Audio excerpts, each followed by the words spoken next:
You ever notice how kids say the wildest things and we just nod like, yeah, sure, sweetie, now eat your fries? Well, in December 2004, one 10-year-old girl from England predicted one of the most deadliest disasters in history. Yeah, she opened her mouth and accidentally saved 100 people from one of the deadliest natural disasters in modern history. Her name is Tilly Smith, and this story? It's proof that sometimes the person who actually knows what's going on is the kid nobody takes seriously. So, rewind to late 2004.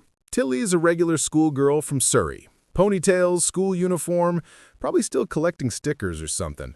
Her biggest worry in life? Homework and what's for dinner. But she's got one secret weapon. She actually listens in class, which, already makes her a superhero by 2004 standards. One day, her parents say, pack your bags, Tilly, we're going on holiday. And where to? Thailand. Sun, beaches, cocktails for the adults.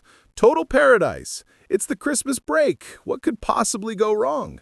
So off they go, Mom, Dad, Tilly, and her little sister, straight from gloomy English winter to the white sands of Mai Khao Beach in Phuket, the kind of place travel brochures won't shut up about.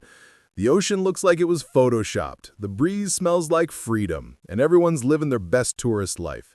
Tilly's splashing around, building sandcastles, probably judging her dad's flip-flop game. Life's good. Then comes December 26th, 2004, a day that started calm, quiet, and impossibly normal. Birds chirping, kids playing, parents applying sunscreen like it's an Olympic sport. But the ocean? The ocean's acting weird. Now, Tilly's sharp. She notices stuff. And this morning, something feels off. The tide isn't just pulling back, it's retreating like it owes the beach money. The water's gone all foamy, swirling, bubbling in this creepy, unnatural way. Tilly stares. Her classmates back home had just been studying earthquakes and tsunamis in geography class. Her teacher, Mr. Carney, had shown them videos, footage of waves receding before a tsunami hits.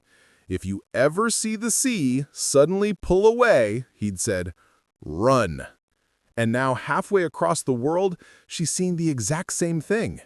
Tilly's heart starts pounding. She turns to her parents and blurts, Mom, Dad, there's going to be a tsunami. Her parents blink. A what now? A tsunami, a giant wave. We have to leave. And like every parent who's ever been accused of ignoring their kid at a restaurant, they smile politely and go, that's nice, honey. Let's keep walking. Meanwhile, the beach is full of tourists doing absolutely nothing. Some are taking pictures of the weird water, others collecting shells like it's a sale at Target. People are pointing and laughing. Nobody's alarmed. Nobody's moving. But Tilly? She's panicking.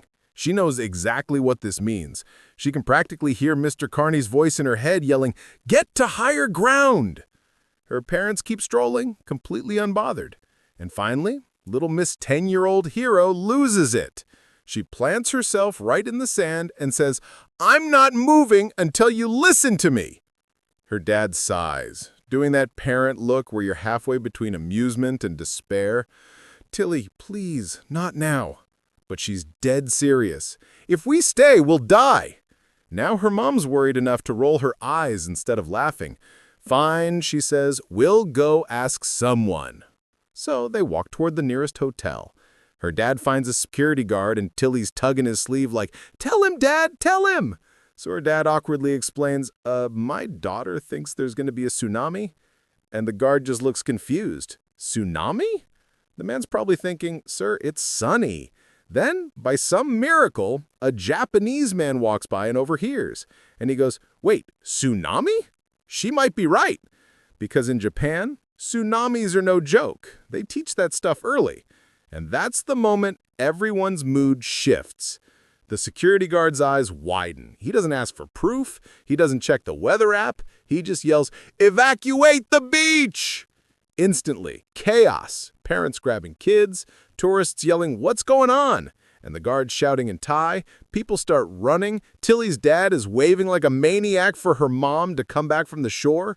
And behind them, the sea is still pulling away. Pulling, until the seabed is exposed. Fish are flopping on dry sand. Crabs are confused. The ocean looks like it's holding its breath. Then, on the horizon, a dark line appears. Small at first, but it's moving fast. And that's when they see it. A 30-foot wall of water barreling toward the coast like nature's version of, "You thought?" Tilly screams, "Run!" And everyone bolts, sand flying, people tripping, flip-flops abandoned, and behind them the roar, this low, monstrous rumble that sounds like an approaching train made of thunder. Within seconds, the tsunami hits. It's not a wave, it's a moving wall of death. It slams into the shore, swallowing palm trees, beach chairs, everything. The water rips through hotels, crushes walls, floods entire streets. Cars get tossed like toys. Windows explode. Whole buildings crumble. Tilly, her dad, and the security guards sprint toward the hotel. Her mom, still down the beach, is running for dear life, her feet slipping in the wet sand. Tilly screaming her name as debris starts flying, umbrellas, furniture, coconuts, like some twisted beach apocalypse. Finally, her mom reaches them. They all burst inside the hotel, racing up the stairs as the water crashes through the ground floor. It floods the lobby in seconds. Suitcases, chairs, everything just floating. Outside, chaos. That tsunami, born from a 9.1 magnitude earthquake off the coast of Sumatra, travels across the entire Indian Ocean. Within hours, it destroys parts of Indonesia, Sri Lanka, India, Thailand, and even Somalia. Waves reaching up to 100 feet slam into coasts with zero warning. There's no alert system, no sirens, no text messages, just silence and then devastation. More than 230,000 people die across 14 countries. Families torn apart, whole towns erased. The energy released? Equivalent to 23,000 Hiroshima bombs. Just gone. But on that one small stretch of beach in Thailand, Mai Khao Beach, no one dies. Not one person. Because of a 10-year-old girl who paid attention in geography class. Later, her dad would tell reporters, "She saved us. She saved everyone."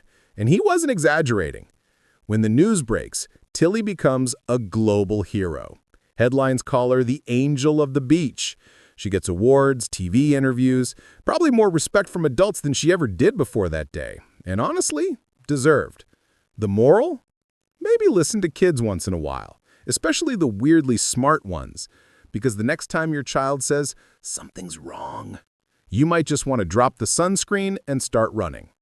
After all, if adults had paid attention sooner, maybe a few 100,000 lives could have been saved that day.